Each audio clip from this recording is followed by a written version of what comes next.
پھر ایک لڑائی میں نے شروع میں عرض کیا کہ جہاد بن نفس ہے، کہ اپنے نفس کے ساتھ بھی جہاد کرنا ہے۔ آج ہم دیکھیں یہود و نصارہ ہمارے سر پہ ایسے مسلط ہیں کہ اگر دیکھا جائے تو تلوار اور بندوق کے ذریعے، یعنی اس دور میں تلوار کا مطلب یہ ہے کہ بندوق وغیرہ دھماکے وغیرہ کے ذریعے، مسائل کے ذریعے، جدید ٹیکنالوجی کے ذریعے مسلمانوں کو مارنے کی، دنیا سے ختم کرنے کی ناپاک کوششیں کی جا رہی۔ اس دور کے اندر سب سے بڑا جو ہے وہ یہودی یہ کام کر رہے ہیں کہ فلسطین پر آئے روز انہوں نے یہ تماشے کیے۔ اب تو بہت بڑا جو ہے وہ ایک تماشا لگا ہوا ہے کہ انہوں نے مسلمانوں پہ ظلم ڈھانے کی کوششیں کی اور کر رہے ہیں، لیکن یہ مسلمان الحمدللہ ختم نہیں ہوں گے۔ اللہ تبارک و تعالیٰ انہیں پذیرائی عطا فرمائے گا اور فتح بھی عطا فرمائے گا۔ لیکن بات یہ ہے، سمجھنے کی بات یہ ہے کہ ہمارے دل کے اندر درد ہوتا ہے جب اس طرح کی خبریں ہمارے تک پہنچتی ہیں، ویڈیوز ہمارے تک پہنچتی ہیں تو تکلیف ہوتی ہے، دیکھ کے بڑا دکھ ہوتا ہے کہ کاش ہمیں موقع ملتا، ہم بھی وہاں جا کے اسلام کے دفاع کے لیے لڑتے۔ مسجد اقصیٰ جو ہمارا قبلہ اول ہے، جہاں حضور نے اپنی نماز ادا فرمائی، معراج کی رات تشریف لے کے گئے، اس کا دفاع کریں، ہمارا بھی دل کرتا ہے۔ لیکن اگر ہمیں اجازت نہیں مل رہی، ہم مجبور ہیں، تو کیا ہمارے جو ہم کر سکتے ہیں وہ ہم کر رہے ہیں؟ جہاد بن نفس ہم کر سکتے ہیں نا۔ یہودیوں نے صرف ہم پر تلوار سے حملہ نہیں کیا، صرف بندوق اور مسائل اور جدید ٹیکنالوجی کے ذریعے حملہ نہیں کیا، بلکہ انہوں نے ہمارے نفس کے ساتھ بھی حملہ کیا ہے، ہمارے نفوس پر بھی حملہ کیا، ہماری ذاتوں پر بھی حملہ کیا ہے کہ ہمارے نوجوان نسل جو گھوڑوں کی زین پر بیٹھتی تھی، جب میدان جنگ میں گھوڑا دوڑتا تھا تو اللہ اس گھوڑے کے دوڑنے کی قرآن میں قسمیں کھایا کرتا تھا، اللہ اس کی قسمیں کھاتا تھا۔ اور آج کا نوجوان سارا دن ٹک ٹاک پہ بیٹھا ہوا ہے، سارا دن یوٹیوب پہ گندی اور عجیب عجیب فلمیں اور ڈرامے دیکھ رہا ہے۔ نوجوان بیٹی اپنے باپ کے سامنے بیٹھ کے فحاشی اور عریانی کے کام کر رہی ہے، باپ کو خبر نہیں ہے بیٹا بازار اور جو ہے وہ سکول کے اندر ناچ رہا ہے، ڈانس کر رہا ہے اور اپنی ویڈیو بنا کے لوگوں کے اندر تماشے کو پھیلا رہا ہے، لوگوں کے اندر بے حیائی کو پھیلا رہا ہے۔ کیا یہ جہاد نہیں ہے؟ کیا یہ اپنے خلاف اللہ تبارک و تعالیٰ کے حکم پر چل کر اپنے نفس کے خلاف چلنا جہاد نہیں ہے؟ اس کی طرف ہم توجہ کب دیں گے؟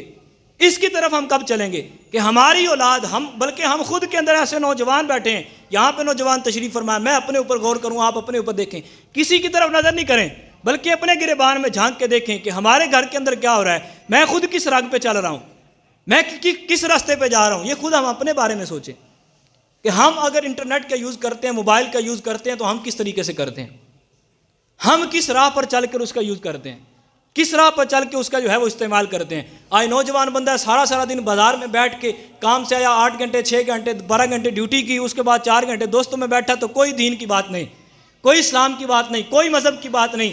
اگر یہاں تک دیکھا ہے ہم نے، یہاں تک کہ دوستوں کو کہا جائے نا اور نماز پڑھنے چلے، اذان ہوگی، وہ کہتے تو وڈا جی بنے پھر تو جا اسی نہیں جاندے، ساڑیاں پڑھیاں پڑھائیاں ہیں، ساڑھے سے بھی پڑھائیں، یہ طرح کے جملے ہمارے مسلمان نوجوان کستے ہیں کہ جن کو نماز کا حکم ہوتا تھا تو وہ دوڑ کے مسجدوں کی طرف چلے جاتے تھے، اور حضور سید عالم صلی اللہ علیہ وسلم کے مصلی امامت پر آنے سے پہلے مسجد بھری ہوتی تھی، یہاں تک کہ جمعہ کے دن تاریخ میں لکھا ہے کہ مسجد میں جگہ نہیں ملتی تھی صحابہ کو بیٹھنے کے لیے، صحابہ پیچھے جوتوں کے مقام پر کھڑے ہوا کرتے تھے، اتنا رش لگ جاتا تھا حضور سید عالم صلی اللہ علیہ وسلم کے خطبہ اور ممبر پر تشریف لانے سے پہلے۔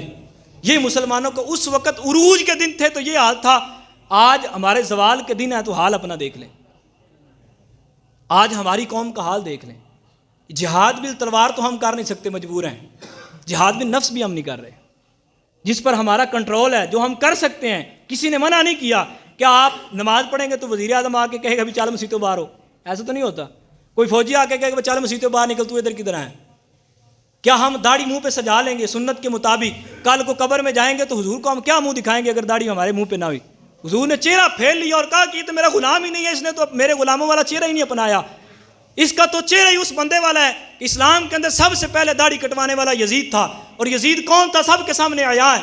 اگر اس وقت حضور فرما دے کہ تو نے اپنا چہرہ میرے دشمنوں والا بنا رکھا ہے، میں تیرے کس چہرے کو دیکھوں، اس وقت ہمارے پاس کیا جواب ہوگا؟ یہ جہاد بھی نفس ہے، میں جہاد کی بات کر رہا ہوں۔ ہم جہاد کی بات کرتے ہیں نا، اپنے حکمرانوں کو للکارتے ہیں کہ تم نکلو، ہمیں حکم دو، ہم جائیں گے۔ پہلے اپنے نفس کا تو جہاد ہم کر لیں، وہ تو چلو ایک حد تک ہمیں نکلنے کی، جب حکمران کہیں گے تو ہمارے اوپر فرض ہو جائے گا نکلنا، لیکن جب تک نہیں کہتے تب تک تو ہم پر فرض نہیں ہے نا۔ فوج پر ہے، حکمرانوں پر ہے، وہ ایک علیحدہ مسئلہ ہے، لیکن جو ہم پر فرض ہے کیا ہم اس پر عمل کر رہے ہیں؟ کیا ہم اس پر چل رہے ہیں؟ تو یہ غور کرنے کی بات ہے کہ اگر ہمیں جن چیزوں کا حکم دیا گیا ہے، ہم لوگوں کو دیکھ کے تڑپتے ہیں کہ ان پر ظلم ہو رہا ہے، ہمیں تکلیف ہوتی ہے، تو کیا ہم جو اپنے اوپر اپنی ذات پہ ظلم کر رہے ہیں اس پہ کوئی تکلیف نہیں ہو رہی؟ اس پہ نہیں سوچتے ہم؟